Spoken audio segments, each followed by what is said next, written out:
అందరికీ నమస్కారం. ఓం నమ శివాయ. ఈరోజు అనగా 30 తారీఖు నాడు శ్రీకాళహస్తీశ్వర స్వామివారి దేవస్థానం మామూలుగా 7:30కి అట్లా క్లోజ్ చేస్తాము. 7:30కి టెంపుల్ క్లోజ్ చేసి బయటికి లాక్ చేసి కంచిగడప నుంచి బయటకు వచ్చిన తర్వాత ఒక ఏఆర్ కానిస్టేబుల్ సుబ్రహ్మణ్యం అతను గార్డ్ డ్యూటీలో ఉన్నాడు.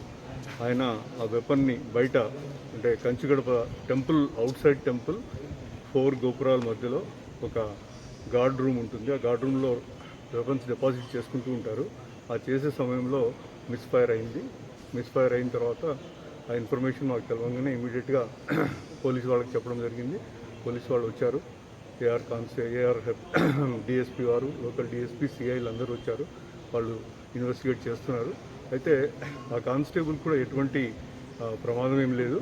చిన్న స్క్రాచ్ ఇంజురీ లాగా జరిగింది. ఆ సీన్ చూస్తే అది ఫైర్ అయిన తర్వాత పైన రూఫ్లో ఉన్న రాయి పగిలి ఆయన చెవుకి తగిలినట్టు అనిపిస్తుంది. ఇన్వెస్టిగేషన్ జరుగుతూ ఉంది. ఎవరికి ఏం కాలేదు. భగవంతుడి వల్ల